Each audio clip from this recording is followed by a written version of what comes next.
ప్రభు అనే తెలుగు మాటకు గ్రీకులో కురియోస్ అంటే యజమాని అని, అధిపతి అని, ప్రభు అని, తుది నిర్ణయం ఆయనదే అని ఆ పేరుకున్న అర్థం. నా ప్రభు బిడ్డలారా, దేవునిని ప్రభువుగా మన హృదయములో ప్రతిష్ఠ చేసుకోవాలి. ప్రభువు అంటే పరిపాలన చేసేవాడు అంటాడు యెషయా భక్తుడు. గతంలో నీవు గాక వేరే ప్రభువులు మమ్మల్ని లేలేరు. ఒకప్పుడు మనల్ని లేలిన ప్రభు ఏది? నీ కన్ను ఏది ఆశిస్తే అది చేసావు. నీ కన్ను నీకు ప్రభు. నీ నోరు ఏది పలకాలనుకుంటే అది పలికావు. నీ నాలుక నీ ప్రభు. ఏది ఆలోచించాలనుకుంటే అది ఆలోచించావు. నీ మనస్సు నీ ప్రభు. నీ కాళ్ళు ఎక్కడికి వెళ్ళాలనుకుంటే అక్కడికి వెళ్ళావు. నీ కాళ్ళు నీకు ప్రభు. గృహప్రవేశం చేసేటప్పుడు కుడి కాలు పెట్టాలి. వేరే ప్రభువులు మనల్ని లేలేరు. ఇప్పుడు గృహప్రవేశం చేసేటప్పుడు అమ్మ ఏ కాలు పెట్టాలి అంటే యేసయ్య కుడికాలని తన రక్తంతో కడుక్కొని ఏసి ఎడంకాలొద్దు అని ఎడంకాలని ఎడం పెట్టాడు దేవుడు. ఇంక అర్థం అవటానికి చెప్తాను, ఎందుకంటే సంఘానికి కొన్ని తెలియాలి.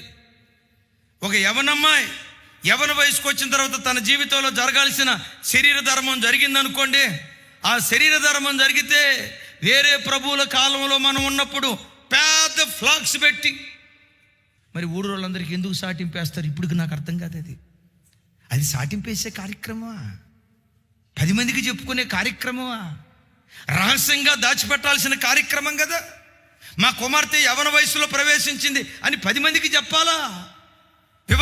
ఇవన్నీ 10 మందికి చెప్పాలా? రహస్యంగా ఉంచాల్సినవి బహిరంగం.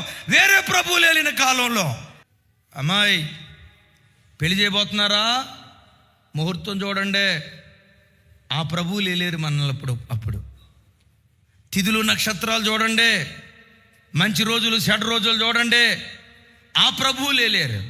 ఈ క్రొత్త నిబంధన కాలానికి వచ్చిన తర్వాత క్రైస్తవుని జీవితంలో తిథులు లేవు, నక్షత్రాలు లేవు, ముహూర్తాలు లేవు.